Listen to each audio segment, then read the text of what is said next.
Si alguna vez te has sentido invisible en tu propia casa, si alguna vez te has preguntado cómo las personas que más quieres pueden convertirse en extraños que viven bajo el mismo techo, entonces entenderás lo que estoy a punto de contarte. Me llamo Gabriela, tengo 63 años, y hasta hace 6 meses, creía saber de qué iba mi vida, creía entender mi lugar en este mundo, mi papel como madre, mi valor como ser humano. Estaba equivocada en todo. Si te gustan las historias emotivas que llegan al alma, por favor, suscríbete a nuestro canal.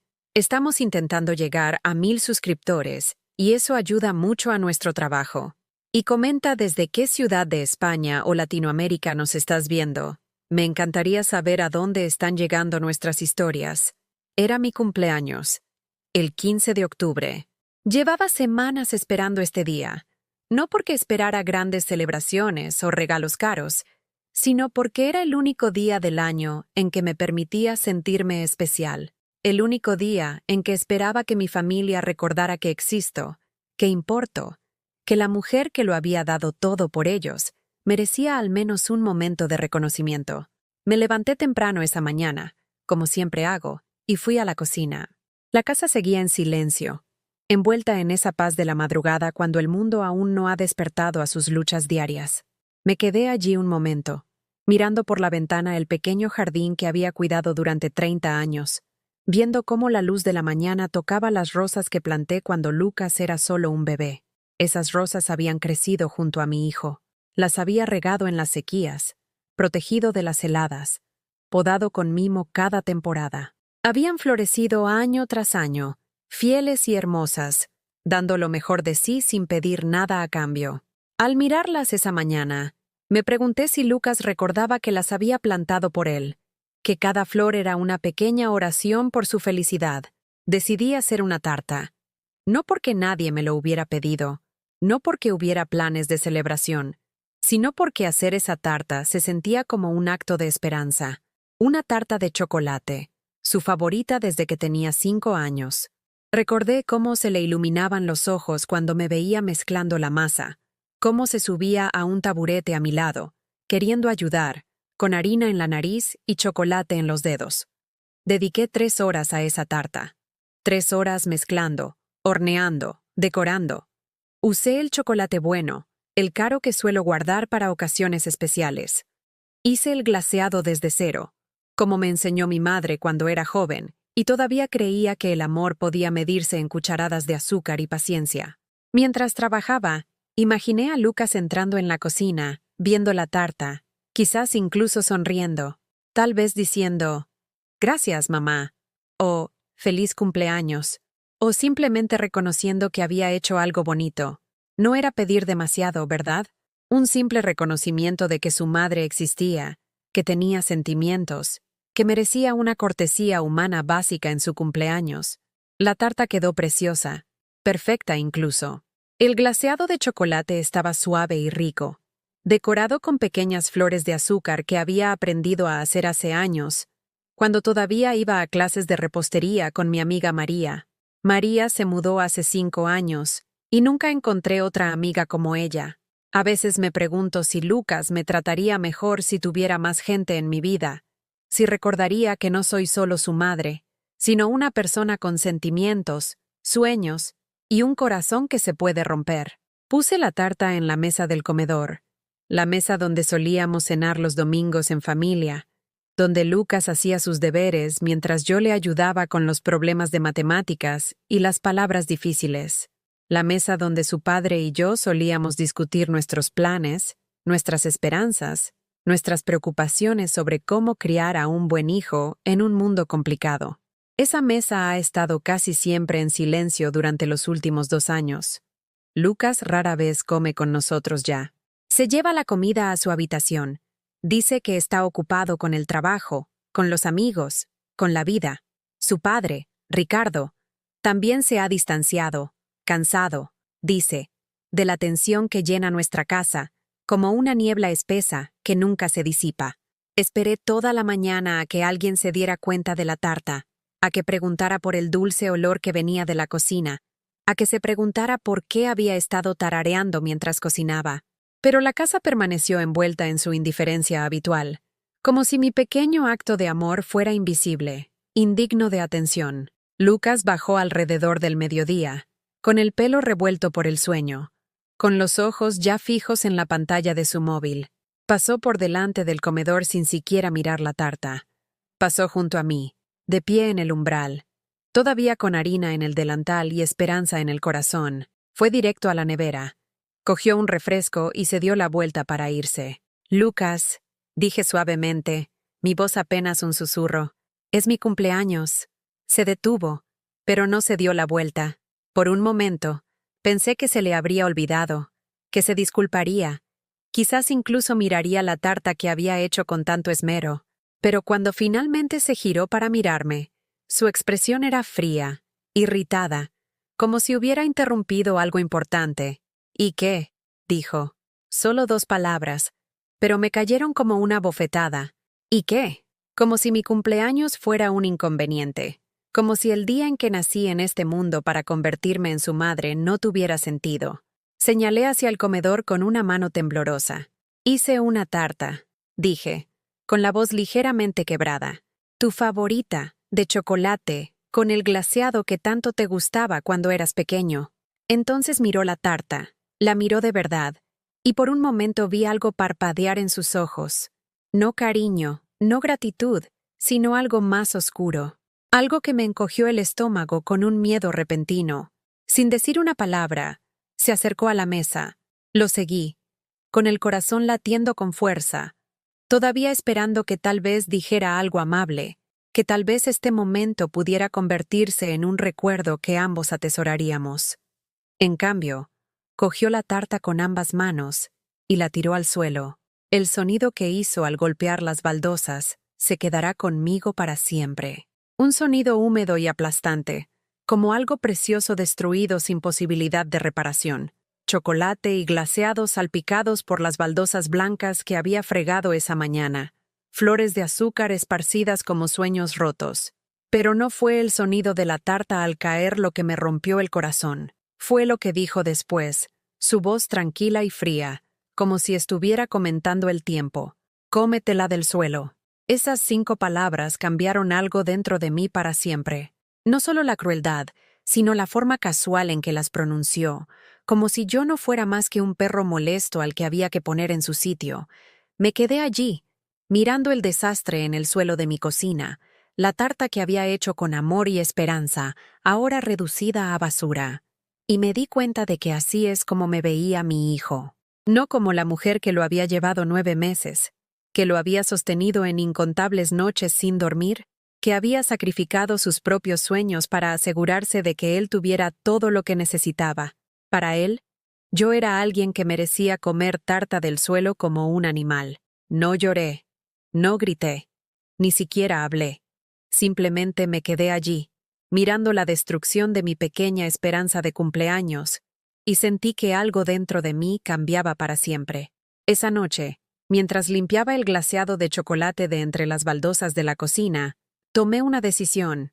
Aún no sabía cuál era esa decisión, pero sabía que la mujer que había aceptado tal trato, que se había quedado en silencio mientras su hijo destruía su dignidad, no era la mujer que quería ser nunca más. El silencio que siguió me enseñaría más sobre mí misma que todas las palabras que había pronunciado en 63 años. Los días que siguieron a mi cumpleaños se convirtieron en un estudio de cómo el silencio puede ser más fuerte que un grito. Lucas no se disculpó. No reconoció lo que había pasado. Se movía por nuestra casa como si yo fuera invisible.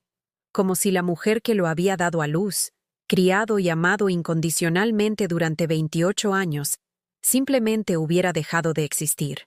Pero peor que su indiferencia fue descubrir que esta crueldad no había nacido en el vacío. Tenía raíces profundas que yo había estado demasiado ciega o demasiado esperanzada para ver. Mi marido, Ricardo, empezó a llegar más tarde del trabajo. No exageradamente tarde, no de una manera que provocara preguntas o confrontaciones, pero lo suficientemente tarde como para que la cena se enfriara en la mesa.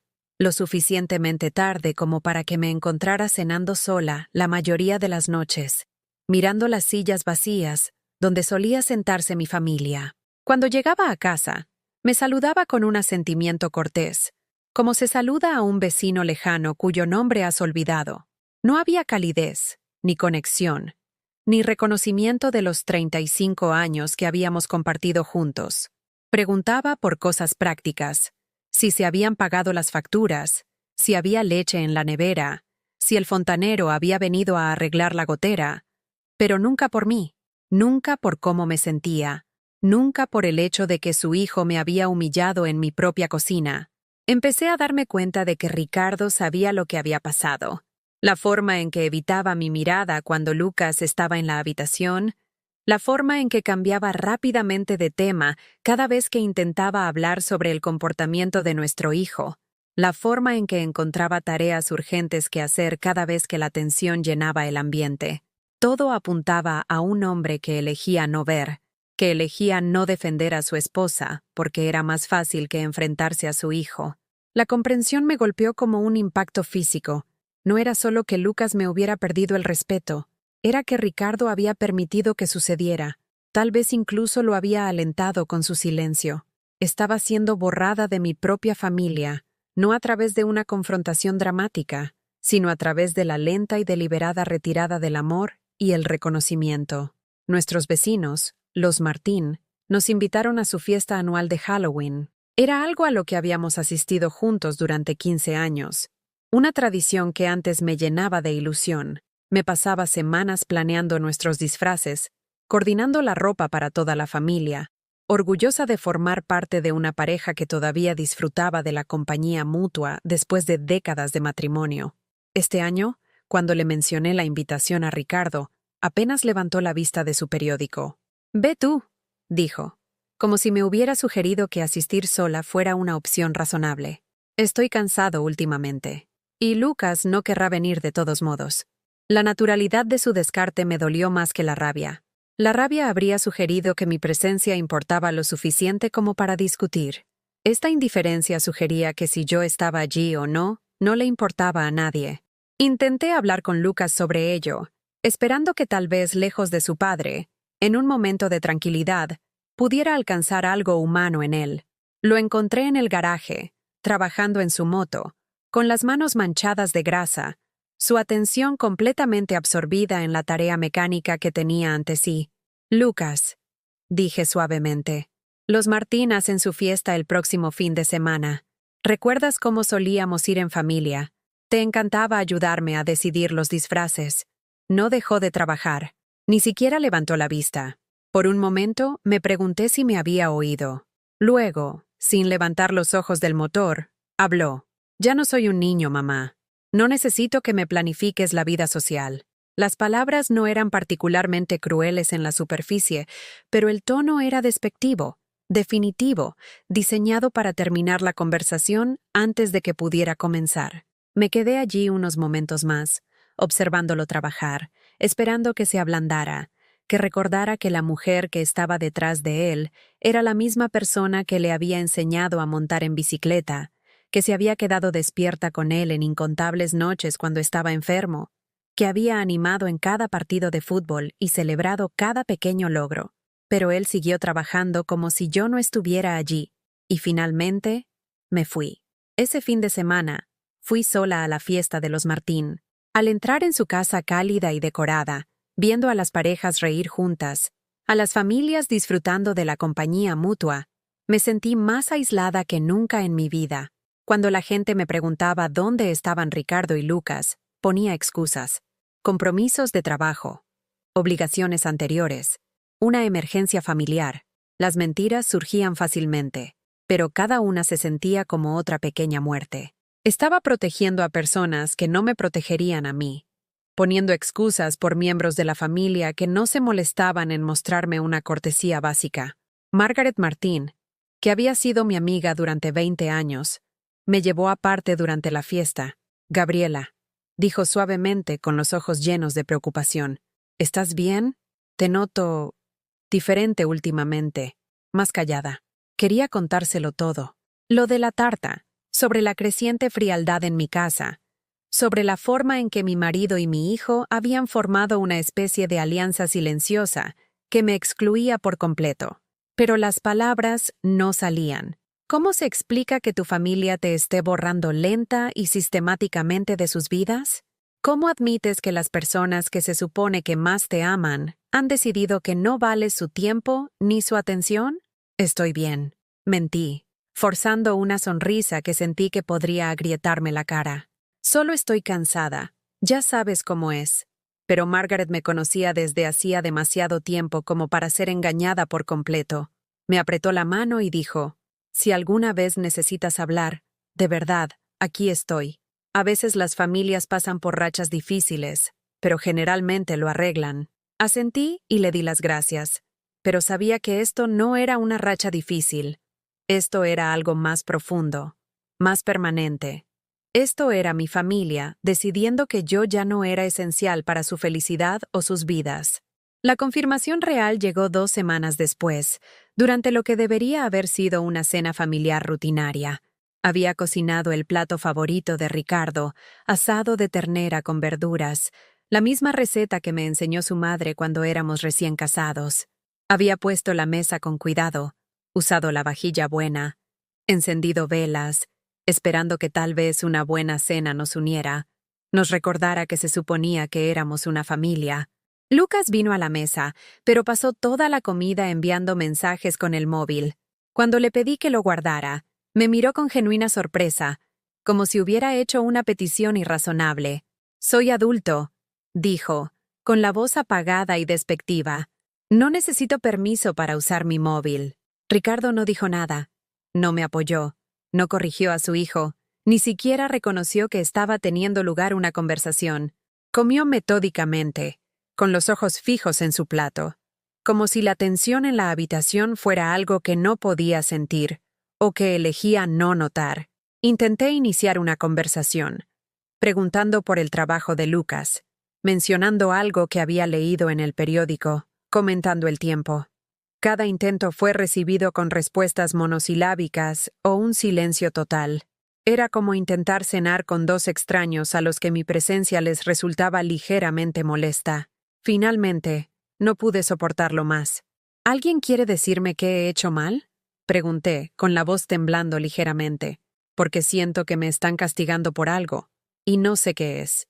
Lucas levantó la vista de su móvil por primera vez durante la comida, y cuando habló, su voz era fría y objetiva.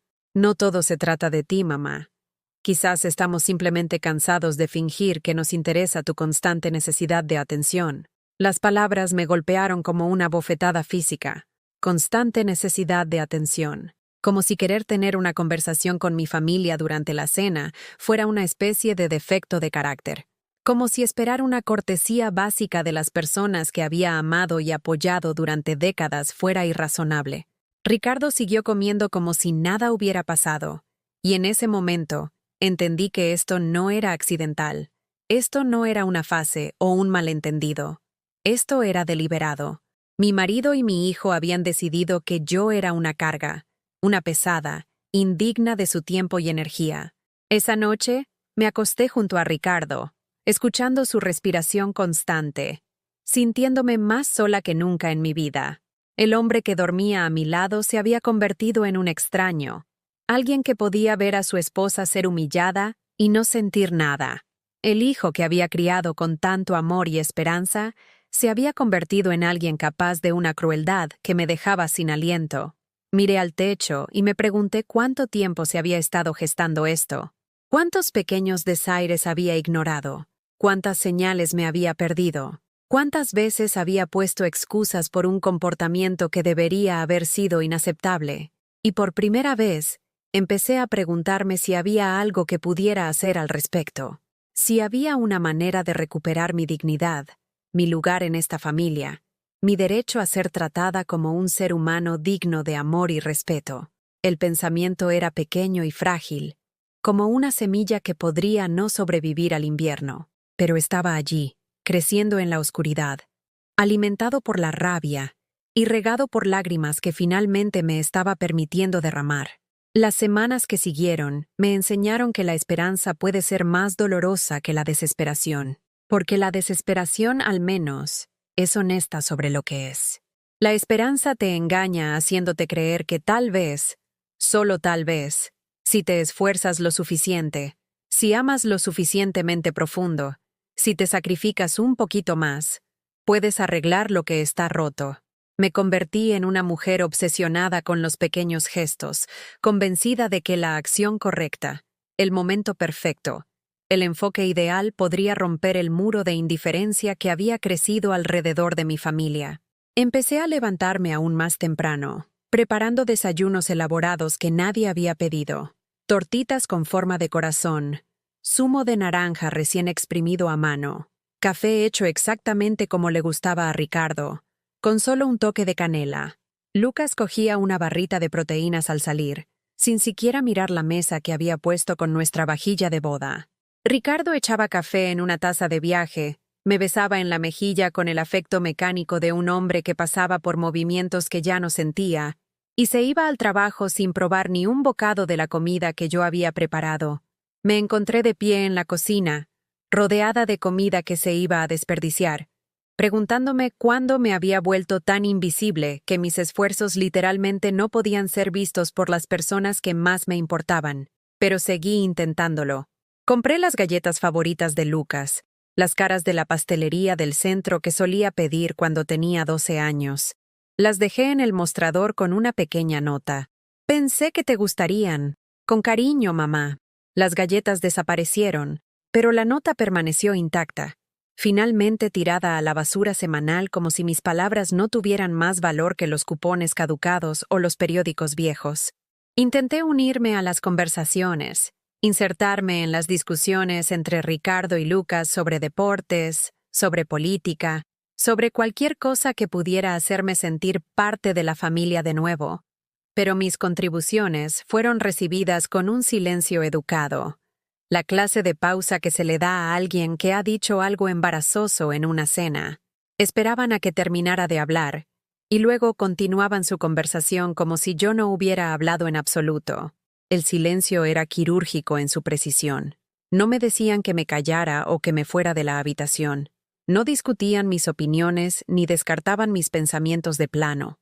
Simplemente actuaban como si mi voz no tuviera sustancia, como si mis palabras se evaporaran en el momento en que salían de mi boca. Empecé a documentar estos momentos en mi mente, coleccionándolos como evidencia de un crimen que no podía nombrar del todo. La forma en que Lucas le pedía a Ricardo que le pasara la sal, incluso cuando yo estaba sentada más cerca. La forma en que Ricardo discutía los planes de fin de semana con Lucas, tomando decisiones sobre el tiempo familiar sin incluirme en la conversación. La forma en que compartían bromas internas, referencias a conversaciones que habían tenido cuando yo no estaba, creando un lenguaje privado que me excluía por completo. Una noche, los oí hablar en el salón sobre los planes de Navidad. La Navidad estaba a 6 semanas de distancia, y al parecer, llevaban días discutiéndola sin incluirme. «Podríamos ir a ver a tu hermana Carmen en el coche», estaba diciendo Lucas. «Podría ser agradable para cambiar de aires durante unos días». «Buena idea», respondió Ricardo. «Llamaré a Carmen y veré si nos puede acomodar». Estaban planeando pasar la Navidad con la hermana de Ricardo, una mujer a la que nunca le caí particularmente bien, y lo estaban discutiendo como si yo no fuera a ir con ellos, como si mi presencia en las reuniones familiares fuera opcional, algo que debían decidir otros en lugar de asumirse. Entré en la habitación, con el corazón latiendo con el esfuerzo que me costó hablar. «Eso suena bien», dije, tratando de mantener mi voz ligera y casual. «No he visto a Carmen en casi 2 años. Será bueno ponernos al día». El silencio que siguió fue ensordecedor. Ricardo y Lucas intercambiaron una mirada, una de esas comunicaciones sin palabras que las parejas casadas y los miembros de la familia desarrollan a lo largo de años de vida compartida. Pero esta mirada no me incluía en su círculo de entendimiento.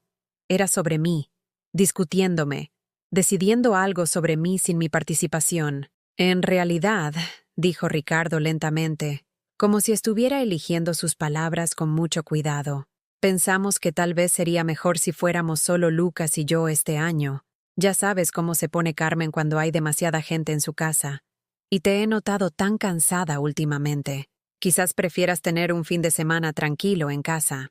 La sugerencia fue presentada como preocupación por mi bienestar, pero la escuché por lo que realmente era, una exclusión disfrazada de amabilidad. Querían pasar la Navidad sin mí, y lo estaban planteando como si me estuvieran haciendo un favor. No estoy cansada, dije, con la voz ligeramente más cortante de lo que había pretendido. Y no me importa que la casa de Carmen esté abarrotada. Somos una familia. Pasamos las fiestas juntos. Otra mirada pasó entre ellos, esta vez teñida con algo que parecía casi irritación, como si estuviera siendo irrazonablemente difícil por querer ser incluida en los planes de mi propia familia. Claro, dijo Ricardo finalmente, pero su tono sugería que mi inclusión era un compromiso que estaba haciendo a regañadientes. Si es lo que quieres. Si es lo que quieres. Como si querer pasar la Navidad con mi marido y mi hijo fuera una especie de preferencia personal en lugar de una expectativa básica de la vida familiar. La conversación pasó a otros temas, pero me quedé allí sintiéndome como si hubiera ganado una batalla que no debería haber tenido que librar. Y empecé a comprender que esta era mi nueva realidad, tener que discutir por mi lugar en mi propia familia, tener que justificar mi derecho a ser incluida en decisiones que afectaban mi vida. La humillación se profundizó cuando fuimos juntos al supermercado el sábado siguiente. Era algo que solíamos hacer en familia, una tarea mundana que de alguna manera se había convertido en una pequeña tradición. Ricardo empujaba el carrito, Lucas se quejaba de tener que acompañarnos, y yo nos guiaba por los pasillos, tomando decisiones sobre las comidas, comparando precios, ocasionalmente dándonos pequeños caprichos que harían nuestra semana un poco más alegre. Pero este viaje se sintió diferente desde el momento en que cruzamos las puertas automáticas.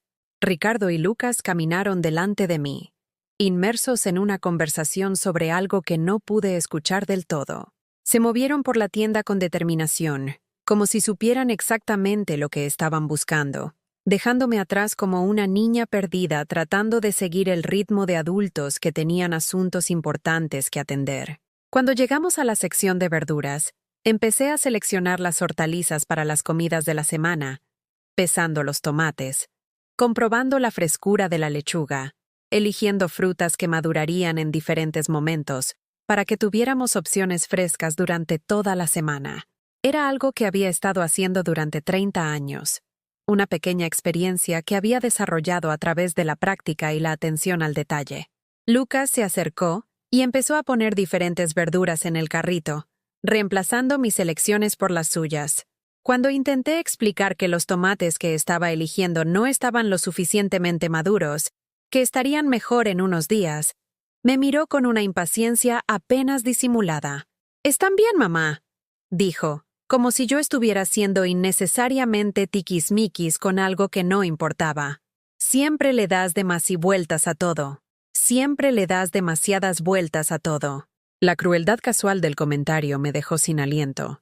Había estado alimentando a esta familia durante 3 décadas, planeando comidas, gestionando nuestro presupuesto doméstico, asegurándome de que siempre tuviéramos buena comida en nuestra mesa. Y ahora mi conocimiento, mi experiencia, mi cuidadosa atención a la calidad se descartaba como darle demasiadas vueltas. Ricardo no dijo nada. Se quedó allí, examinando naranjas, fingiendo no escuchar la conversación que estaba ocurriendo a 1 metro de él. Su silencio se sintió como un acuerdo, como una aprobación de la falta de respeto de su hijo. Continuamos por la tienda, y me encontré dudando de cada elección que hacía. ¿Necesitábamos esta marca de pasta? ¿O la más barata sería mejor? ¿Estaba dándole demasiadas vueltas a la diferencia entre los huevos de corral y los ecológicos? Cuando dudaba demasiado en una decisión, Lucas me rodeaba y cogía algo rápidamente, de manera eficiente, como si mi cuidadosa consideración estuviera frenando actividades más importantes. Para cuando llegamos a la caja, me sentía como una extraña en mi propia vida. La cajera, una joven con ojos amigables, nos sonrió y preguntó cómo iba nuestro día. «Genial», respondió Ricardo por todos nosotros. «Simplemente haciendo nuestra compra semanal, pero yo no me había sentido parte del nuestra durante todo el viaje. Me había sentido como una persona extra, alguien cuya presencia era tolerada pero no valorada, cuyas opiniones eran anotadas pero no respetadas. Mientras cargábamos la compra en el coche, hice un último intento de conectar con mi hijo. «Lucas», dije, tratando de encontrar su mirada mientras colocaba las bolsas en el maletero, «¿quieres que te haga ese plato de pollo que tanto te gustaba? El de limón y hierbas. Podría comprar los ingredientes que necesitamos». No levantó la vista de la organización de la compra. No se detuvo en su eficiente disposición de nuestras adquisiciones. «Como quieras», dijo, con la voz plana y desinteresada. «Probablemente cene fuera de todos modos. Como quieras. Probablemente cene fuera de todos modos». Como si la oferta de cocinar su plato favorito fuera solo ruido. Como si el recuerdo de él de niño, pidiendo repetir de ese mismo plato, no significara nada en absoluto. Esa noche, hice el plato de pollo de todos modos. Lo preparé exactamente como solía hacerlo cuando era más joven, con especial cuidado y atención a los detalles que sabía que él había apreciado una vez. Puse la mesa para 3. Encendí velas. Abrí una botella de vino que Ricardo y yo habíamos estado guardando para una ocasión especial. Lucas no volvió a casa para cenar. Envió un mensaje alrededor de las 7 diciendo que estaba cenando con amigos, como si esta fuera una información que yo necesitaba saber, en lugar de una disculpa por perderse una comida que había sido preparada específicamente para él. Ricardo comió cortésmente, elogió la comida, incluso repitió, pero su alabanza se sintió hueca, automática, la clase de respuesta que das cuando intentas evitar un conflicto, en lugar de expresar una apreciación genuina. Me senté en esa mesa bellamente puesta, comiendo comida que había preparado con amor y esperanza, y me di cuenta de que estaba cenando sola, aunque no estuviera sola. Las 2 personas más importantes de mi vida estaban sentadas en la misma habitación conmigo, pero bien podría haber sido invisible por toda la conexión que sentía con ellos. Esa noche, mientras recogía los platos y guardaba la comida sobrante que probablemente quedaría sin comer, finalmente me admití a mí misma lo que había estado tratando de negar durante meses. Mi familia no solo me daba por sentada, deseaban activamente que yo no estuviera allí. Llega un momento en la vida de toda mujer en que se da cuenta de que el amor, por muy puro o persistente que sea, no siempre es suficiente. Ese momento llegó para mí en una gris mañana de diciembre cuando descubrí que mi familia había estado planeando la Navidad sin mí. Encontré la evidencia por accidente, oculta en una pila de papeles en el escritorio de Ricardo cuando buscaba nuestra información del seguro después de un pequeño golpe con el coche. Correos electrónicos impresos entre Ricardo y su hermana Carmen, discutiendo los preparativos de la cena de Navidad, las listas de invitados, el intercambio de regalos, los planes de viaje, páginas y páginas de coordinación detallada para una celebración que aparentemente no me incluía. Ricardo traerá a Lucas. Se leía en un correo. Estoy muy emocionada de verlos a los 2. Ha pasado demasiado tiempo desde que tuvimos una Navidad familiar como Dios manda. A los 2. No, la familia. No, Ricardo, Gabriela y Lucas. Solo a los 2. Como si yo hubiera dejado de existir por completo en la narrativa familiar. Me senté en el despacho de Ricardo, leyendo estos correos con manos que no dejaban de temblar, comprendiendo por fin que mi exclusión no era accidental ni temporal. Estaba planeada, deliberada, coordinada. Habían estado discutiendo la Navidad durante semanas, haciendo arreglos, creando expectación por una fiesta que sucedería sin mí. La peor parte no fue solo ser excluida. Fue darme cuenta de que nadie había luchado con esta decisión. No había correos electrónicos expresando arrepentimiento por dejarme atrás, ni discusiones sobre cómo incluirme, ni reconocimiento de que una esposa y madre pudiera esperar pasar la Navidad con su familia. Mi ausencia simplemente se aceptó como natural, incluso preferible. Cuando Ricardo llegó a casa esa tarde, yo lo estaba esperando con los correos electrónicos extendidos sobre la mesa de la cocina como pruebas en un juicio. «Tenemos que hablar», dije, mi voz más firme de lo que me sentía. Miró los papeles, y algo parpadeó en su rostro. No culpa, exactamente, sino la irritación de alguien cuyos planes privados han sido descubiertos antes de que estuviera listo para revelarlos. «Gabriela», dijo, sentándose pesadamente en la silla frente a mí.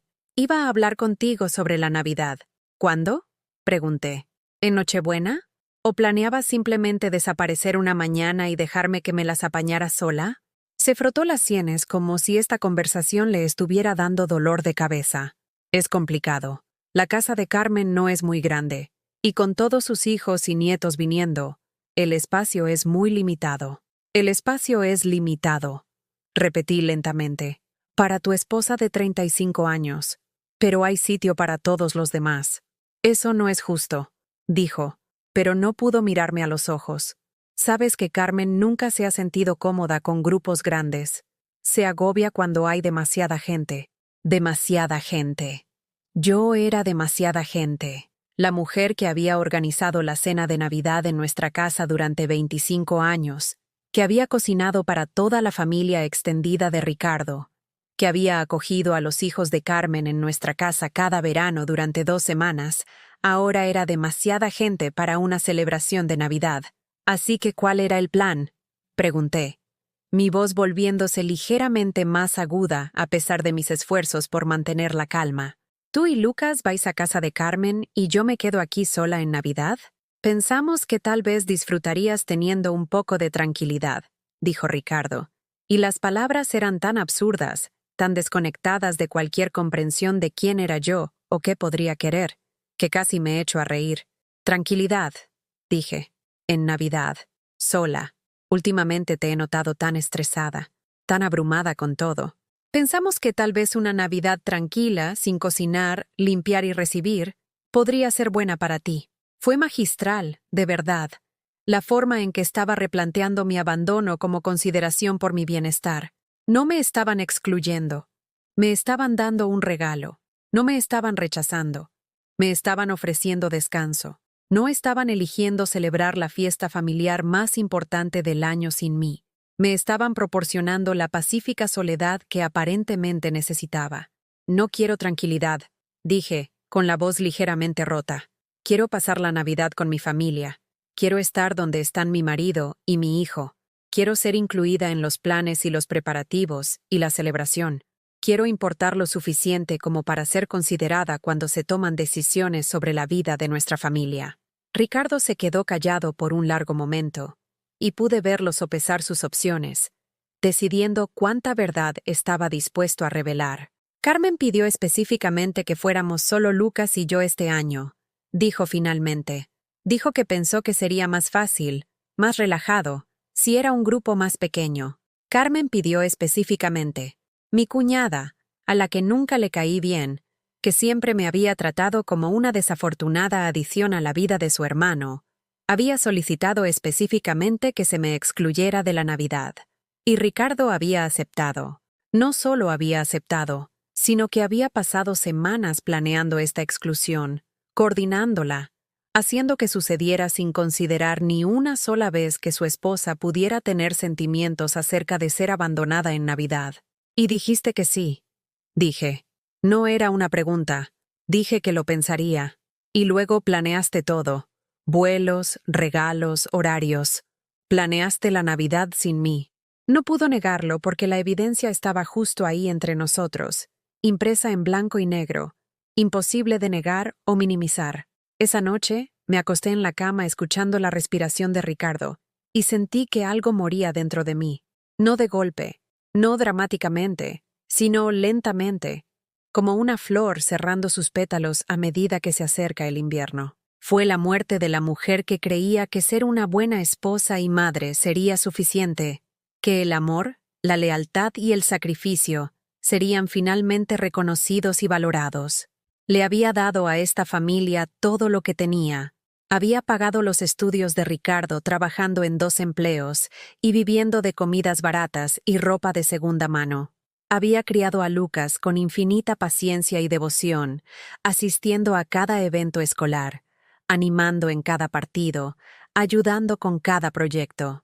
Había gestionado nuestro hogar durante 35 años, creando una casa que era cálida, acogedora y estable. Y a cambio, habían decidido que yo era prescindible, un extra. alguien cuya presencia hacía que las reuniones fueran menos agradables en lugar de más significativas. A la mañana siguiente, hice algo que nunca había hecho en todos mis años de matrimonio. Me quedé en la cama, no porque estuviera enferma, no porque tuviera planes de dormir hasta tarde, sino porque no encontraba una razón para levantarme. No podía encontrar la energía para hacer el desayuno para personas que no lo apreciarían, para limpiar la casa para personas que no notaban mis esfuerzos, para planear comidas para personas que preferirían comer en otro lugar. Ricardo se preparó para ir a trabajar a mi alrededor, moviéndose por nuestro dormitorio con la eficiencia de alguien que estaba acostumbrado a funcionar de forma independiente. No preguntó si me encontraba bien. No comentó mi comportamiento inusual. Simplemente se adaptó a mi ausencia tan fácilmente como aparentemente se había adaptado a la idea de pasar la Navidad sin mí.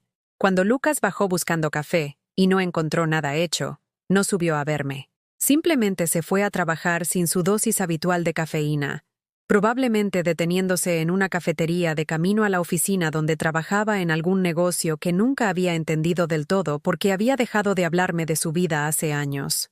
Pasé ese día entero en la cama, mirando al techo, pensando en todas las mañanas que me había levantado antes del amanecer, para asegurarme de que mi familia comenzara su día con un buen desayuno, una cocina limpia, la sensación de que alguien se preocupaba por su bienestar. Miles de mañanas durante 35 años, y nadie me había preguntado nunca si quería dormir hasta tarde, si estaba cansada, si necesitaba descansar. Pero el único día que no me levanté, el único día que no encontré la fuerza para desempeñar mi papel de cuidadora de la familia, nadie se dio cuenta. La casa funcionó bien sin mí. Mi marido y mi hijo se adaptaron a mi ausencia sin dificultad ni preocupación. El mensaje era claro. No era esencial, solo era conveniente. Esa tarde, mi vecina Margaret Martín llamó a la puerta. Como nadie respondió, me llamó a mi móvil. Gabriela, cariño, ¿estás bien? Vi a Ricardo y Lucas salir esta mañana, pero no te he visto en todo el día. Tu coche está en la entrada, pero la casa parece vacía. La preocupación de Margaret fue el primer cuidado genuino que alguien me había mostrado en meses, y casi me rompe por completo. Aquí estaba alguien que notaba mi ausencia, que se preocupaba lo suficiente como para venir a verme, que trataba mi bienestar como algo que importaba. Estoy bien, le dije, aunque ambas sabíamos que era mentira. Solo estoy teniendo un día tranquilo. ¿Te gustaría un poco de compañía? Podría traerte un poco de esa sopa que te gusta, la de la tienda del centro. Quería decir que sí. Quería dejarla venir y sentarse conmigo y tal vez, finalmente, contarle a alguien sobre la lenta destrucción de mi familia, sobre la forma en que estaba desapareciendo de mi propia vida. Pero no pude encontrar las palabras, no pude averiguar cómo explicar que las personas que se suponía que me amaban más habían decidido que yo era innecesaria. Eres muy amable, dije en su lugar, pero estoy bien, de verdad. Solo estoy cansada. Después de colgar, lloré por primera vez desde que la tarta de cumpleaños golpeó el suelo de la cocina. No lágrimas de rabia o frustración, sino las lágrimas profundas y de duelo de alguien que lamenta una muerte. La muerte de la mujer que solía ser. La mujer que creía que el amor era suficiente, que la familia significaba algo, que ser una buena esposa y madre le ganaría un lugar de respeto y valor en su propia casa. Cuando Ricardo llegó a casa esa noche, me encontró en la cocina, preparando la cena como si nada hubiera pasado. Pero algo había pasado. Algo fundamental había cambiado en las horas que pasé mirando al techo, aceptando la verdad que había estado evitando durante meses. Había terminado de luchar por migajas de afecto de personas que ya habían decidido que yo no valía su total atención. Había terminado de rogar por la inclusión en una familia que me veía como una carga. Había terminado de fingir que esto era normal, que esto era aceptable, que esto era lo que merecía después de toda una vida dándolo todo por las personas que amaba. Pero todavía tenía algo que habían olvidado, algo que no habían considerado en toda su cuidadosa planificación y crueldad casual. Todavía me tenía a mí misma, y tal vez, solo tal vez, eso sería suficiente. El cambio no ocurrió de repente. Comenzó de la misma manera que amanece en invierno, tan gradualmente que no lo notas hasta que de repente hay luz donde antes había oscuridad. Dejé de hacer desayunos elaborados. No de forma dramática, no como una declaración, sino simplemente porque me di cuenta de que el esfuerzo que estaba poniendo en comidas que nadie apreciaba podía ser redirigido a otra parte. En lugar de pasar una hora cada mañana preparando comida que sería ignorada, me preparé café a mí misma y me senté junto a la ventana de la cocina, observando a los pájaros en el comedero que había colgado allí hace 15 años. Era asombroso lo que podías ver cuando no estabas ocupada tratando de complacer a personas que ya habían decidido que no valías la pena. Ricardo notó el cambio en una semana. No porque echara de menos mi cocina, él nunca la había reconocido realmente de todos modos, sino porque la rutina que había estructurado sus mañanas durante 35 años era de repente diferente. ¿Hoy no hay desayuno?, preguntó el jueves por la mañana, de pie en el umbral de la cocina con la corbata a medio anudar, mirando alrededor como si el desayuno pudiera materializarse si esperaba lo suficiente. Hay cereales en la despensa, dije sin levantar la vista de mi café. Pan para tostadas. Huevos en la nevera si quieres cocinarlos. Se quedó allí un momento más, esperando que me ofreciera a hacerle algo, que reanudara mi papel como la mujer que anticipaba sus necesidades y las satisfacía sin que se lo pidieran. Como no me moví de mi silla junto a la ventana, se hizo unas tostadas y se fue a trabajar sin despedirse. Fue una pequeña victoria, pero se sintió enorme. Por primera vez en décadas, había puesto mis propias necesidades, mi necesidad de tiempo tranquilo por la mañana, mi necesidad de observar a los pájaros, mi necesidad de pensar sin distracciones, por delante de la conveniencia de otra persona. La reacción de Lucas fue más directa. Cuando bajó esperando su desayuno habitual y solo me encontró sentada tranquilamente con mi café, abrió la nevera y se quedó mirando dentro como si la leche y los huevos pudieran transformarse de alguna manera en una comida preparada.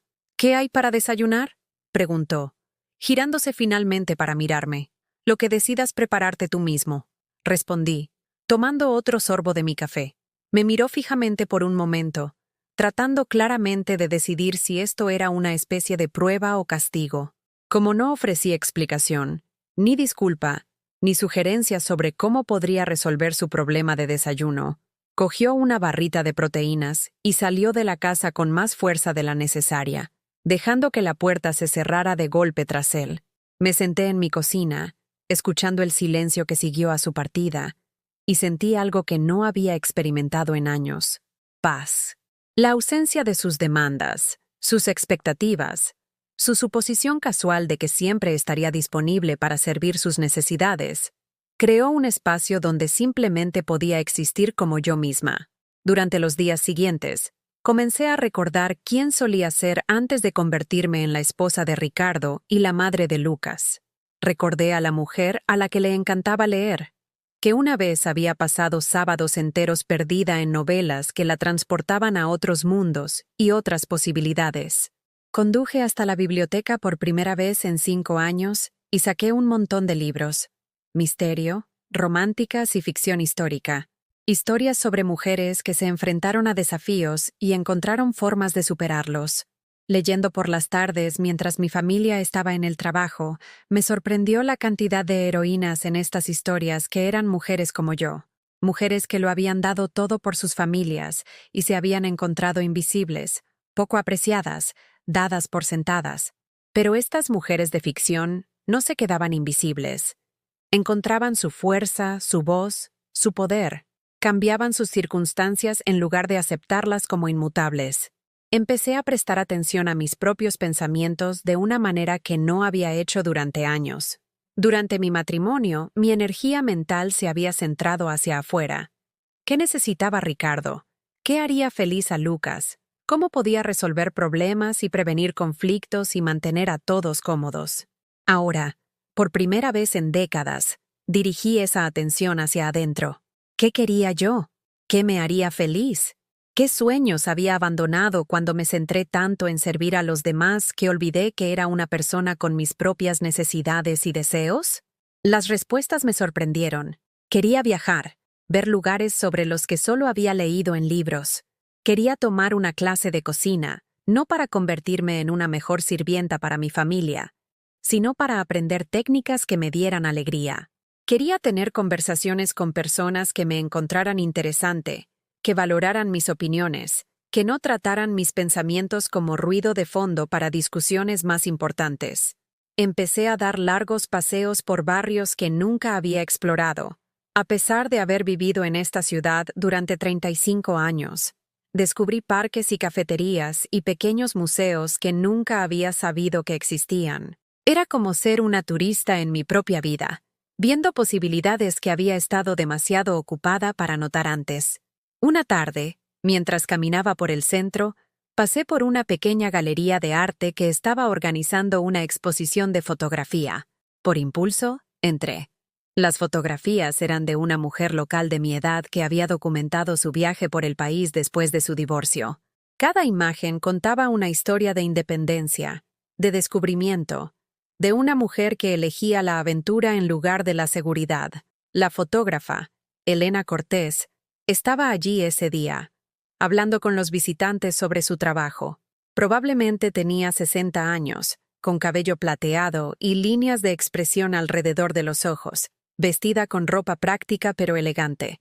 Cuando la felicité por la exposición, sonrió cálidamente y me preguntó si yo era fotógrafa. «Oh, no», dije automáticamente. «Solo soy un ama de casa». Las palabras quedaron suspendidas en el aire entre nosotras, y me di cuenta de lo minimizadoras que sonaban. Solo un ama de casa. Como si mantener un hogar y criar una familia fueran logros menores, como si las habilidades que había desarrollado durante 35 años no tuvieran valor más allá de las paredes de mi casa. «Ese es un trabajo a tiempo completo, y más», dijo Elena amablemente. «Pero supongo que eres más que solo cualquier cosa. Todos lo somos. Más que solo cualquier cosa». La frase se quedó conmigo durante días. Había pasado tantos años definiéndome enteramente a través de mis relaciones con otras personas. La esposa de Ricardo, la madre de Lucas, la mujer que gestionaba el hogar y mantenía la vida de todos funcionando sin problemas. Pero esos roles, por importantes que fueran, no eran la suma total de quién era yo o podía ser. Empecé a notar cosas sobre mi rutina diaria que nunca antes había cuestionado. La forma en que automáticamente limpiaba los desastres que otras personas hacían, no porque disfrutara limpiando, sino porque había aceptado que mantener la casa era mi responsabilidad exclusiva. La forma en que planeaba mi horario en torno a las necesidades de Ricardo y Lucas, asegurándome siempre de estar disponible cuando pudieran querer algo, nunca haciendo compromisos que pudieran serles un inconveniente. La forma en que me había encogido lentamente, a lo largo de los años, para acomodar su creciente sensación de derecho a mi tiempo, mi energía, mi completa atención. Pero, ¿y si dejaba de hacer eso? ¿Y si vivía mi vida como si mis propias necesidades importaran tanto como las suyas? ¿Y si tomaba decisiones basadas en lo que me haría feliz a mí, en lugar de lo que los mantendría cómodos a ellos? La idea era a la vez emocionante y aterradora. Durante tantos años, había medido mi éxito como mujer por lo bien que servía a mi familia, lo bien que mantenía el hogar, con qué eficacia anticipaba y satisfacía las necesidades de los demás. La idea de priorizar mi propia felicidad se sintió egoísta, peligrosa, como si estuviera abandonando todo lo que me habían enseñado sobre lo que significaba ser una buena esposa y madre. Pero luego recordaba la tarta de cumpleaños en el suelo de la cocina, los planes de Navidad que me excluían, los incontables pequeños momentos en que mi familia había dejado claro que mis sentimientos no les importaban. Si iban a tratarme como si mis necesidades fueran irrelevantes, ¿por qué debería seguir haciendo de sus necesidades mi máxima prioridad? Empecé a hacer pequeños cambios, probando los límites de mi nueva perspectiva. Cuando Ricardo me pidió que recogiera su tintorería, le dije que estaba ocupada ese día y le sugerí que pasara él de camino a casa desde el trabajo. Cuando Lucas dejaba sus platos en el fregadero, los dejaba allí en lugar de lavarlos automáticamente. Cuando hacían planes sin consultarme, yo hacía mis propios planes sin consultarles. Estos no eran actos de rebelión, exactamente. Eran actos de respeto propio, pequeñas afirmaciones de que mi tiempo y energía tenían valor, de que merecía la misma consideración que ellos esperaban de mí. Las reacciones fueron inmediatas y reveladoras. Ricardo estaba confundido y ligeramente irritado por mi falta de anticipación de sus necesidades. Lucas estaba abiertamente molesto por tener que asumir la responsabilidad de tareas que había asumido que yo siempre manejaría. Ninguno de ellos preguntó si algo andaba mal, o si necesitaba ayuda, o si había algo que pudieran hacer para facilitarme la vida. Simplemente esperaban que volviera a mi papel anterior como su sirvienta no remunerada. Pero estaba empezando a entender algo que ninguno de los dos había descubierto todavía. La mujer que había aceptado ese papel sin cuestionar estaba desapareciendo, siendo reemplazada por alguien que conocía su propio valor y no tenía miedo de insistir en que otros lo reconocieran también. Ya no estaba enfadada. La rabia había sido reemplazada por algo mucho más poderoso: claridad. Podía ver mi situación por lo que realmente era. Podía entender las elecciones que había hecho y las elecciones que aún podía hacer. Podía imaginar un futuro que no girara completamente en torno a la comodidad y conveniencia de otras personas. Por primera vez en años, empecé a esperar con ilusión cada día, no por lo que podía hacer por los demás, sino por lo que podía descubrir sobre mí misma. La mujer en la que me estaba convirtiendo todavía era un misterio para mí, pero definitivamente era alguien a quien valía la pena conocer. La transformación no era visible a simple vista, pero estaba sucediendo de maneras que ni siquiera yo podía entender completamente todavía. Empecé a moverme por mis días con un tipo diferente de propósito, como alguien que se estaba preparando para algo importante sin saber exactamente qué sería ese algo. Empecé a llevar un diario, algo que no había hecho desde que era adolescente. Al principio, solo escribía sobre mis observaciones diarias, la forma en que la luz de la mañana caía sobre la mesa de mi cocina, las conversaciones que escuchaba en el supermercado, los libros que estaba leyendo. Pero gradualmente, mi escritura se volvió más personal, más honesta. Me encontré documentando años de pequeñas heridas que nunca me había permitido reconocer, patrones de falta de respeto que había normalizado, momentos en los que debería haber hablado pero elegí el silencio. Escribir estas experiencias las hizo reales de una manera que nunca antes lo habían sido. Cuando los recuerdos dolorosos vivían solo en mi mente, podía minimizarlos, poner excusas por ellos, convencerme de que no eran tan malos como parecían. Pero verlos en papel, con mi propia letra, hacía imposible la negación. Hoy Lucas pasó por mi lado en la cocina como si yo fuera un mueble. Escribí una tarde. Cogió el último zumo de naranja sin preguntar si alguien más quería. Dejó el envase vacío en el mostrador para que yo lo tirara. Y nunca reconoció que yo estaba parada justo allí. ¿Cuándo me volví tan invisible que mi propio hijo no me ve como una persona digna de una cortesía básica? El acto de escribir me obligó a ser honesta sobre cosas que me había estado ocultando a mí misma. ¿Cuánto tiempo hacía que Ricardo me había mirado de verdad cuando hablaba, en lugar de hablarme mientras se concentraba en su móvil o en la televisión? ¿Cuántas veces había hecho Lucas planes que afectaban a toda la familia sin consultarme? ¿Con qué frecuencia me habían tratado como ayuda contratada en mi propia casa? Pero el diario no era solo un registro de quejas. También se estaba convirtiendo en un lugar donde podía imaginar diferentes posibilidades. Escribí sobre la mujer en la que quería convertirme, la vida que quería vivir, los cambios que quería hacer. Algunos días, incluso escribí cartas a mi familia que nunca enviaría, cartas que decían todo lo que había tenido demasiado miedo o demasiada educación para decir en voz alta. Querido Lucas, comenzaba una de las entradas. Pareces pensar que ser adulto significa que no tienes por qué tratar a tu madre con respeto, pero ser adulto, en realidad, significa asumir la responsabilidad de tu comportamiento y reconocer que otras personas tienen sentimientos que importan tanto como los tuyos. La mujer que te crió, que se sacrificó por ti, que te amó incondicionalmente, merece algo mejor que el desprecio que le muestras cada día. Escribir esas palabras se sintió como levantar un peso que no me había dado cuenta de que estaba cargando. Incluso si nunca las pronunciaba en voz alta, reconocer la verdad de lo que sentía era una forma de liberación en sí misma.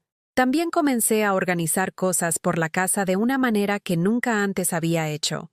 No limpiar o reordenar, sino revisar papeles y documentos, reuniendo información que me di cuenta de que debería haber estado controlando desde el principio.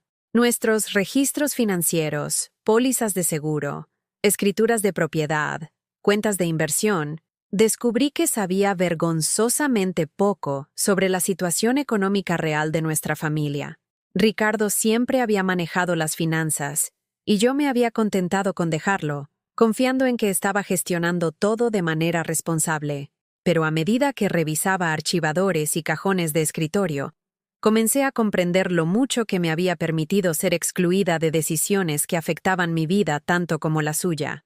Encontré documentos que nunca había visto, cuentas que no sabía que existían, inversiones realizadas sin mi conocimiento o aportación. No porque Ricardo estuviera ocultando algo ilegal o engañoso, sino porque en algún momento ambos habíamos aceptado la idea de que la gestión del dinero era su dominio y que yo no necesitaba entender o participar en esas decisiones. Pero estaba empezando a entender que mi ignorancia sobre nuestras finanzas era otra forma de impotencia. ¿Cómo podía tomar decisiones informadas sobre mi vida si no sabía qué recursos estaban disponibles? ¿Cómo podía planificar mi futuro si no entendía cómo podría ser ese futuro financieramente?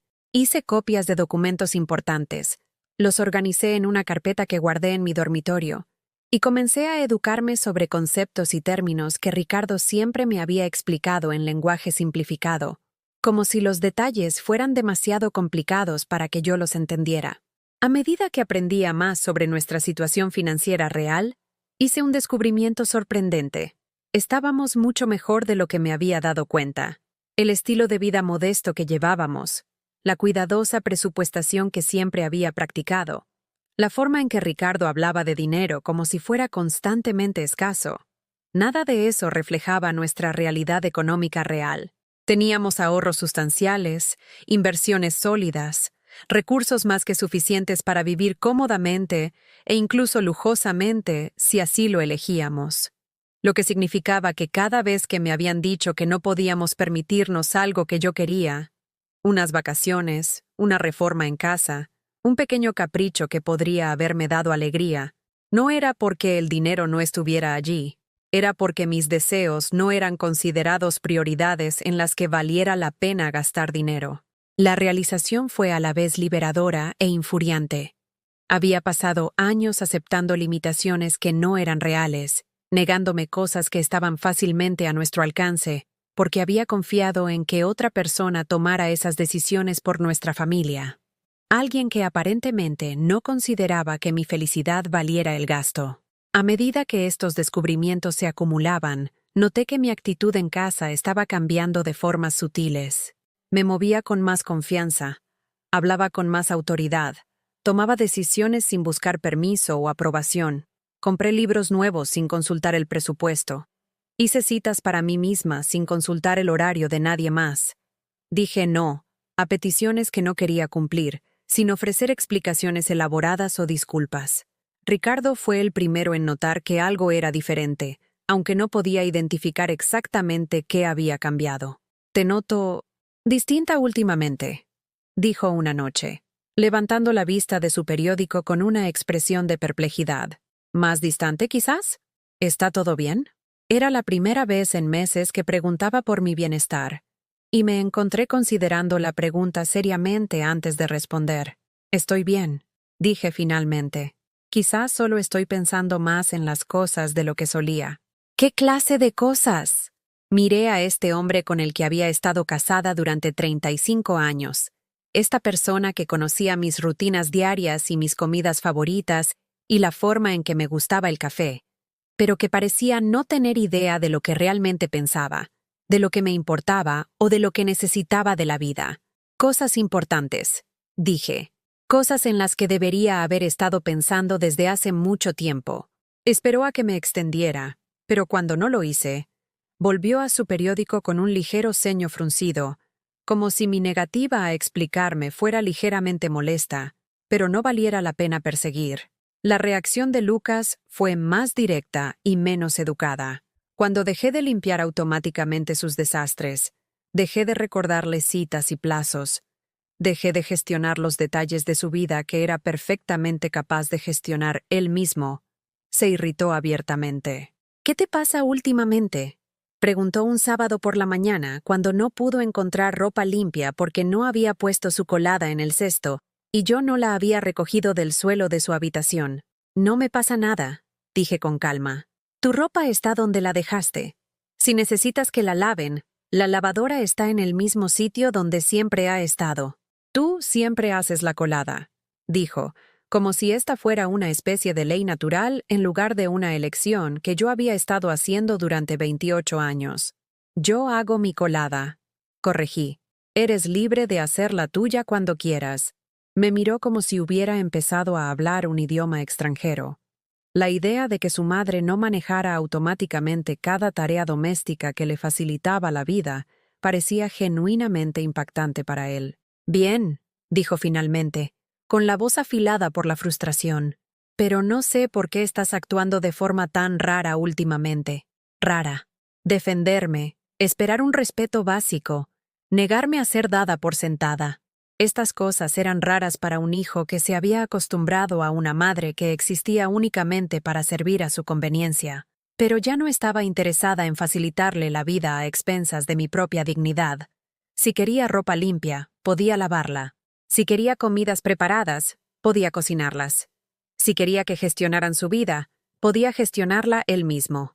El cambio en mi comportamiento estaba creando tensión en la casa, una especie de corriente eléctrica subterránea que todos podían sentir, pero que nadie quería abordar directamente. Ricardo y Lucas habían comenzado a tener más conversaciones en otras habitaciones, sus voces bajas y urgentes, como si estuvieran discutiendo un problema que necesitaba ser resuelto. Sabía que estaban hablando de mí, tratando de averiguar qué había cambiado y cómo recuperar a mi antiguo yo. El pensamiento debería haberme molestado, pero en cambio, me llenó de una extraña sensación de satisfacción. Por primera vez en años, era lo suficientemente interesante como para merecer su atención, lo suficientemente impredecible como para causarles preocupación. Estaban empezando a darse cuenta de que la mujer que había sido su sistema de apoyo confiable, su fuente constante de consuelo y servicio, ya no era tan fiable como habían asumido. Podían sentir que algo fundamental había cambiado, pero no podían entender qué era o cómo revertirlo. Me encontré observándolos observarme, estudiando sus reacciones a mi nuevo comportamiento con el interés distante de un científico, observando un experimento. ¿Cuánto tiempo les tomaría darse cuenta de que su esposa y madre ya no estaba dispuesta a aceptar la falta de respeto como algo normal? ¿Cómo responderían cuando entendieran que las reglas de nuestra dinámica familiar habían cambiado permanentemente? Había terminado de ser invisible, terminado de ser dada por sentada, terminado de aceptar un trato que nunca toleraría de extraños, pero aún no estaba lista para revelar mis cartas. Todavía estaba reuniendo fuerzas, todavía preparándome para cualquier confrontación que estuviera por venir, todavía aprendiendo a confiar en la voz dentro de mí que decía que era hora de exigir algo mejor. La mujer en la que me estaba convirtiendo era paciente, estratégica, determinada. Sabía que el cambio real requería más que solo detener viejos comportamientos. Requería una transformación completa de cómo se veía a sí misma y cómo permitía que otros la vieran. Y esa transformación no había hecho más que empezar. El momento para el que me había estado preparando inconscientemente llegó en una fría tarde de febrero, durante lo que se suponía que era una simple cena familiar. Había pasado la tarde cocinando, no porque nadie me lo hubiera pedido, no porque estuviera tratando de complacer a nadie, sino porque quería hacer algo especial para mí.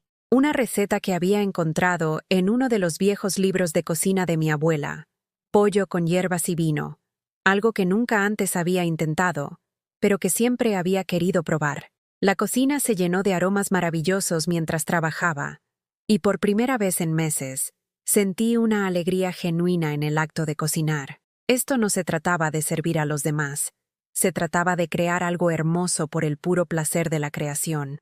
Cuando Ricardo y Lucas vinieron a la mesa, comieron mecánicamente, sin comentarios ni aprecio, como habían estado comiendo mi cocina durante años.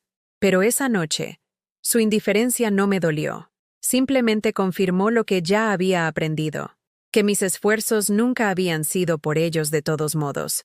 Habían sido por mí, por mi propia satisfacción, creatividad y amor por hacer algo bueno. La conversación durante la cena fue escasa, como lo había sido durante meses. Ricardo mencionó algo sobre el trabajo. Lucas se desplazaba por su móvil.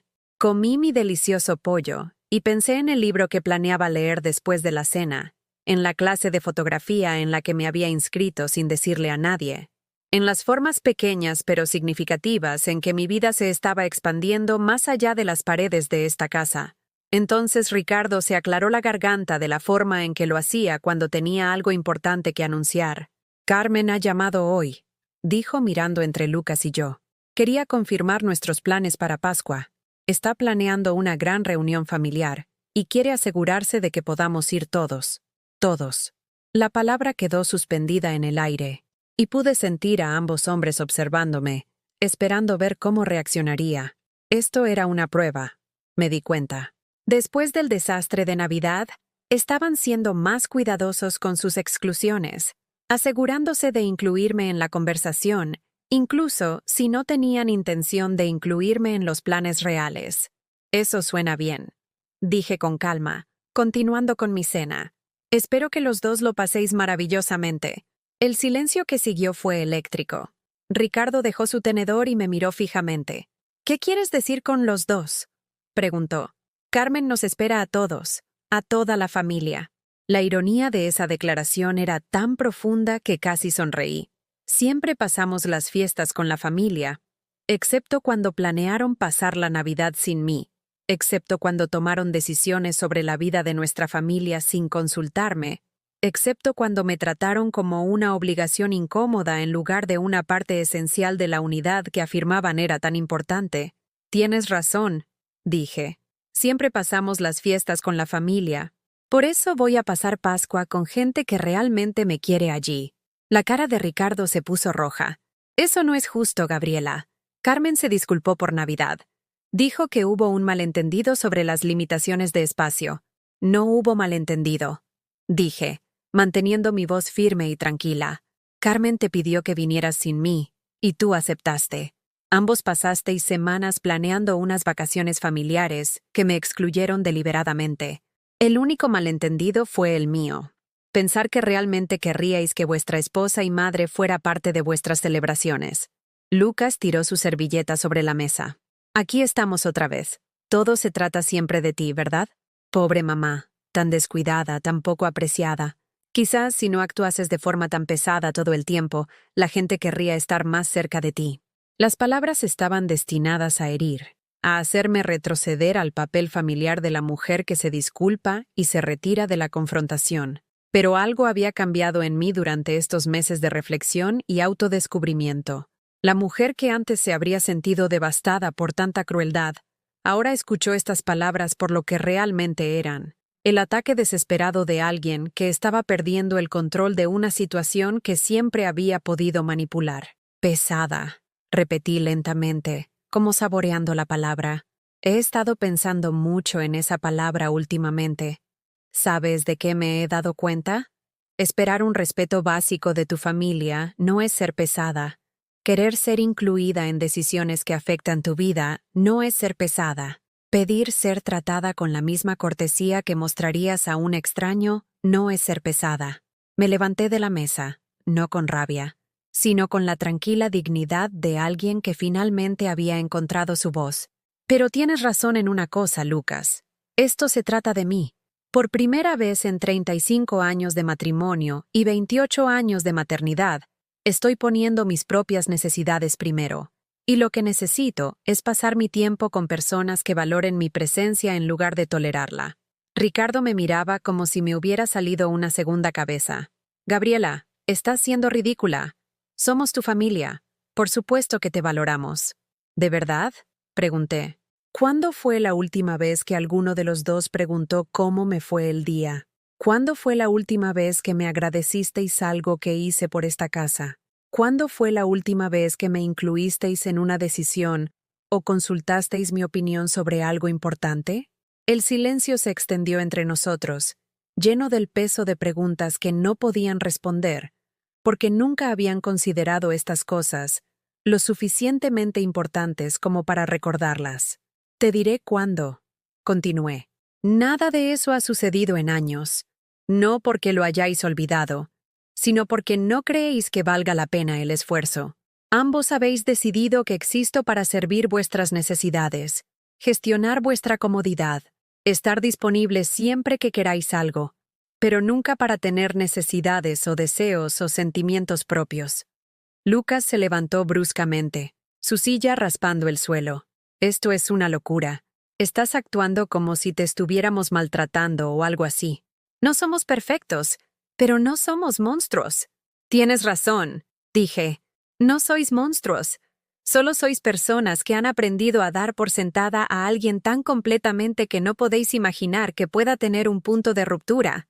Caminé hacia la encimera de la cocina, donde había dejado algo que había estado llevando conmigo durante días, esperando el momento adecuado. Un sobre de papel manila, grueso con documentos y papeles que representaban meses de investigación tranquila y preparación. He estado leyendo, dije, volviendo a la mesa con el sobre, sobre mujeres que se encuentran en situaciones como la mía, mujeres que lo han dado todo a sus familias y han recibido indiferencia a cambio. Mujeres que decidieron que merecían algo mejor. Abrí el sobre y saqué una pila de papeles, extractos financieros, registros de propiedad, información de cuentas, documentos legales que había pasado semanas reuniendo y organizando. ¿Sabías que tengo derecho a la mitad de todo lo que hemos construido juntos durante 35 años? Le pregunté a Ricardo de manera conversacional. La mitad de la casa, la mitad de las inversiones, la mitad de las cuentas de jubilación de las que nunca me hablaste. ¿Sabías que una mujer que ha dependido económicamente de su marido durante décadas puede reclamar una compensación por el desequilibrio? ¿Sabías que podría irme de este matrimonio mañana y estar perfectamente bien económicamente? La cara de Ricardo se había puesto pálida. ¿Qué estás diciendo? Estoy diciendo que tengo opciones que aparentemente olvidaste que tenía. No tengo que permanecer en un matrimonio donde me tratan como ayuda contratada.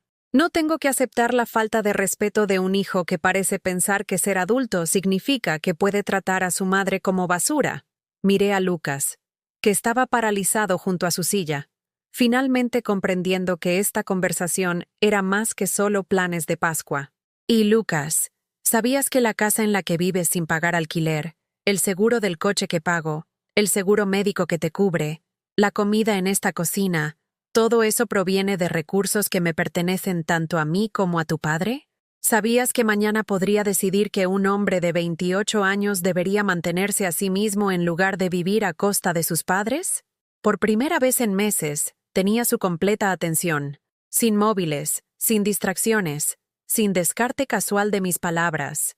Finalmente estaban escuchando, realmente escuchando, porque finalmente estaba diciendo cosas que les importaban. No os estoy amenazando, dije suavemente. Os estoy informando. Os estoy haciendo saber que la mujer que ha estado absorbiendo vuestro desprecio e indiferencia durante años se ha dado cuenta de que no tiene por qué hacerlo, que tiene opciones, que tiene poder. Volví a guardar los papeles en el sobre, mis movimientos tranquilos y deliberados. Voy a pasar Pascua con Margaret Martín y su familia. Me invitaron hace semanas y dije que sí porque quería estar en un lugar donde sería bienvenida y apreciada.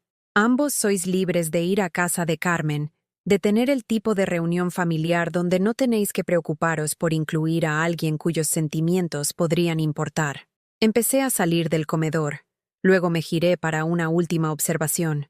Ah, ¿y Lucas? ¿La tarta que tiraste al suelo en mi cumpleaños?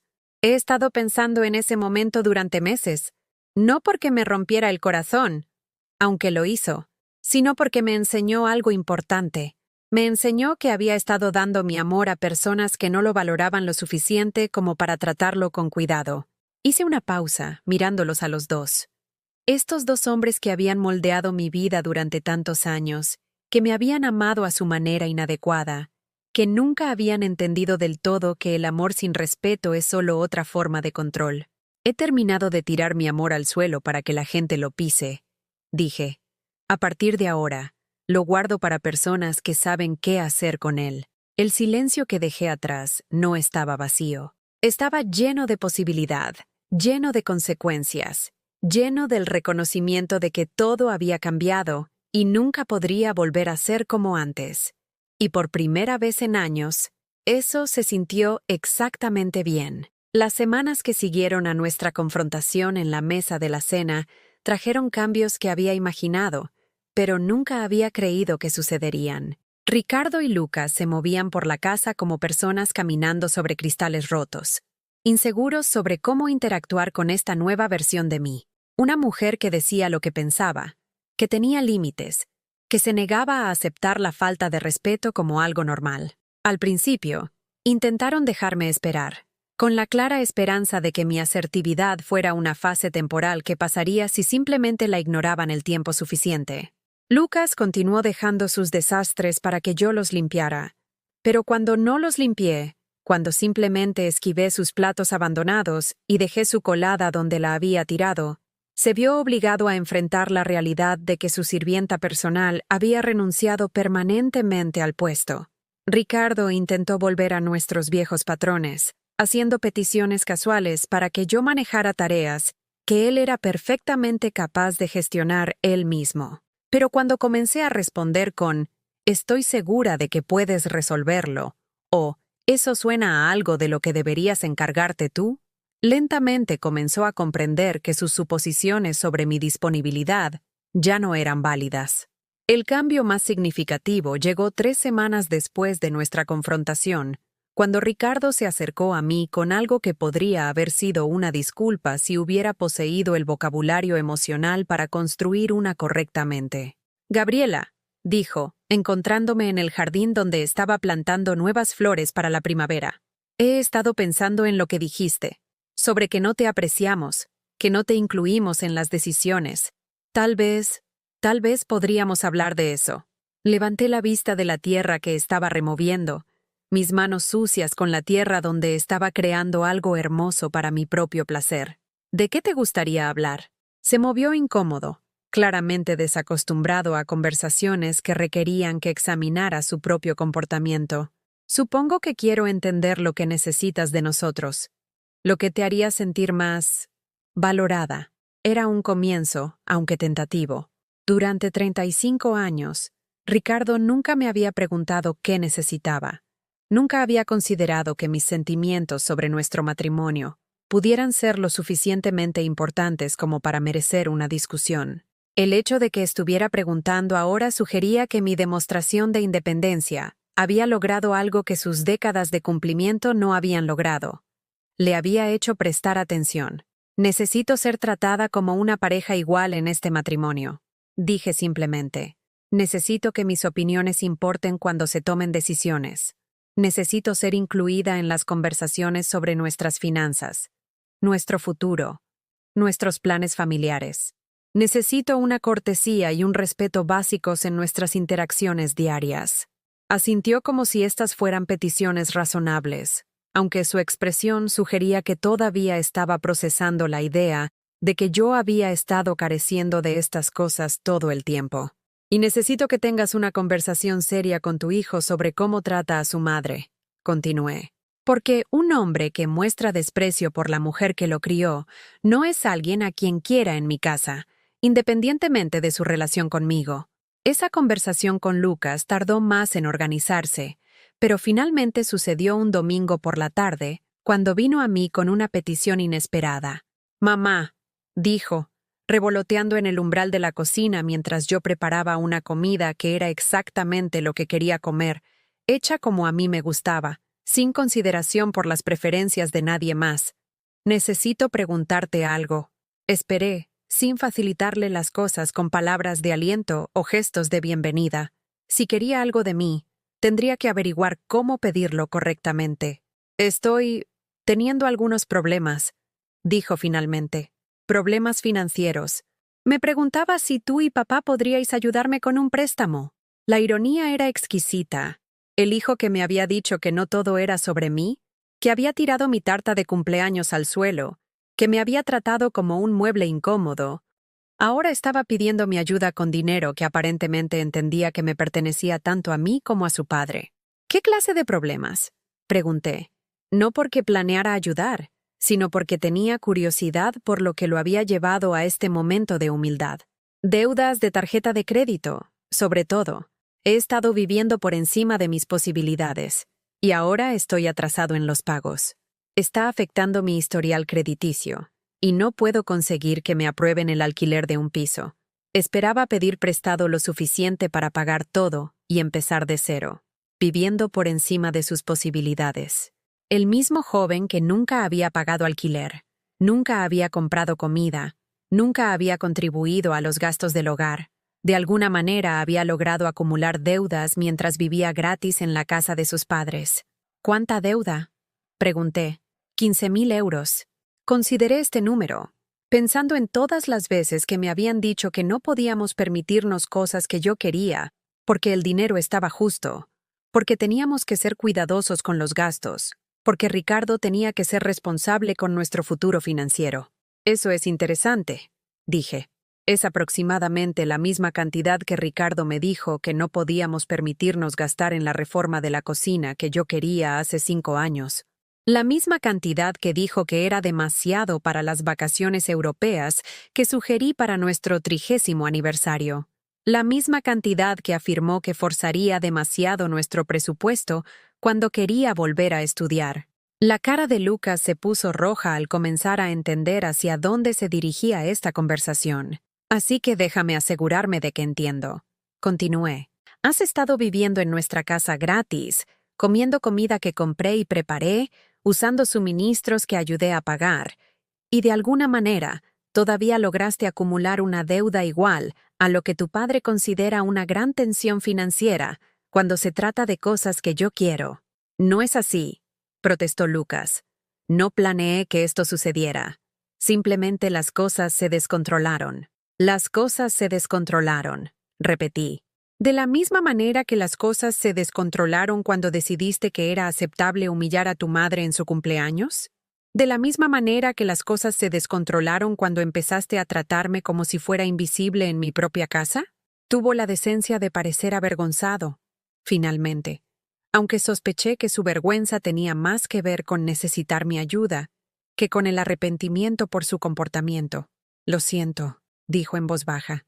Sé que no te he tratado como debería.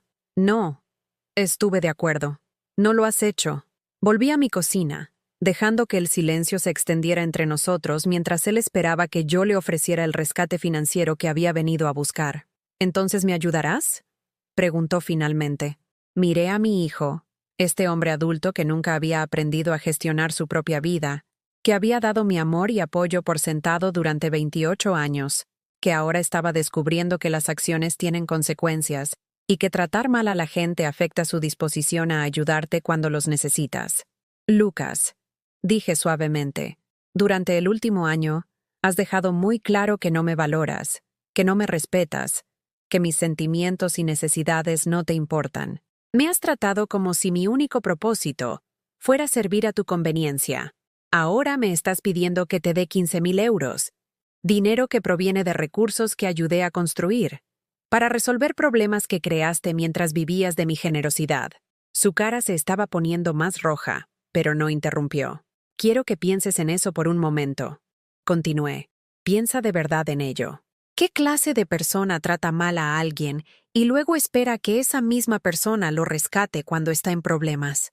Una persona que cometió errores y quiere mejorar, dijo, aunque su voz carecía de convicción. Tal vez, dije. O tal vez una persona que ha aprendido que puede tratar a la gente como quiera, porque esa gente siempre los perdonará y los ayudará de todos modos.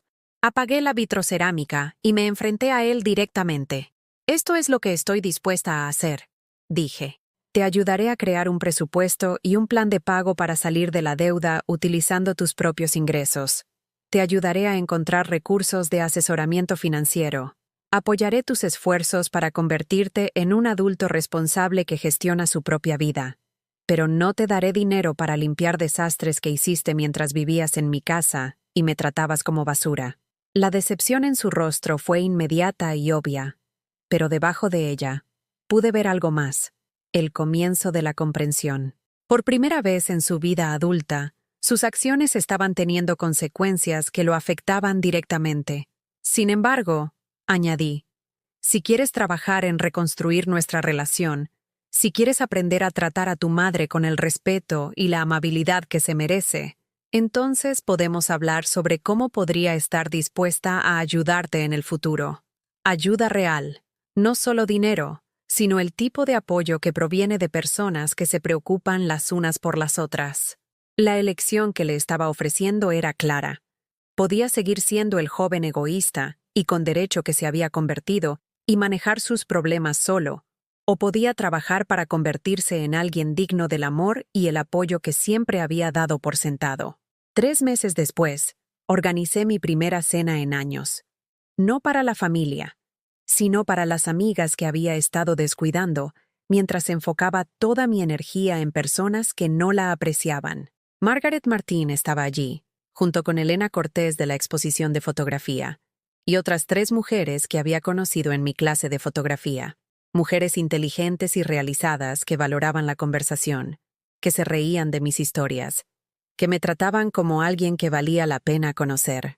Ricardo y Lucas fueron invitados a unirse a nosotros, pero como invitados, no como el centro de atención. Se sentaron en mi mesa, comiendo comida que había preparado porque disfrutaba cocinando para personas que lo apreciaban, escuchando conversaciones en las que yo era una participante igual, en lugar de una sirvienta silenciosa. Vi a Ricardo observarme, viéndome a través de los ojos de personas que me encontraban interesante, divertida, inteligente. Lo vi reconocer, quizás por primera vez en años, que la mujer que había estado dando por sentada era alguien que otras personas valoraban y disfrutaban. Lucas estaba más callado de lo habitual, todavía trabajando en su plan de pago de deudas, todavía aprendiendo a gestionar su propia vida. Pero dijo por favor, y gracias cuando le ofrecí repetir, y me hizo preguntas reflexivas sobre mi fotografía, y cuando se fue esa noche, me dio un abrazo y dijo, «Gracias por la cena, mamá. Estuvo muy buena». Palabras tan simples, pero contenían un reconocimiento que no había escuchado de él en años. El reconocimiento de que había hecho algo que valía la pena apreciar, de que yo era alguien que merecía un agradecimiento. Después de que todos se fueron, mientras limpiaba los platos y guardaba las sobras, Ricardo entró en la cocina y se puso a mi lado en el fregadero. «Estuvo bien», dijo. «Tus amigas son personas interesantes». «Lo son». Estuve de acuerdo. «Tengo suerte de conocerlas». «Yo también tengo suerte de conocerte», dijo en voz baja. «Creo que lo olvidé por un tiempo». Miré a este hombre que había amado durante tantos años, que finalmente estaba aprendiendo a verme como alguien que valía la pena recordar apreciar. «Ambos olvidamos muchas cosas», dije, «pero no es demasiado tarde para recordar». La mujer que había estado en su cocina 6 meses atrás, limpiando tarta de cumpleaños del suelo mientras las lágrimas corrían por su rostro, no habría creído que este momento fuera posible, pero había aprendido algo que cambiaría todo, que el amor sin respeto no es amor en absoluto, y que exigir respeto no es egoísta, es esencial. Había aprendido que mi felicidad no era menos importante que la de nadie más, que mis necesidades importaban tanto como las necesidades de las personas que amaba, que ser una buena esposa y madre no requería volverse invisible.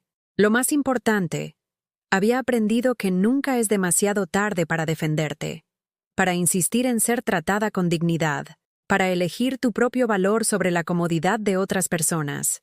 A veces, el mayor regalo que puedes dar a tu familia es enseñarles a amarte correctamente, y a veces, el mayor regalo que puedes darte a ti misma es finalmente aprender que mereces ese amor.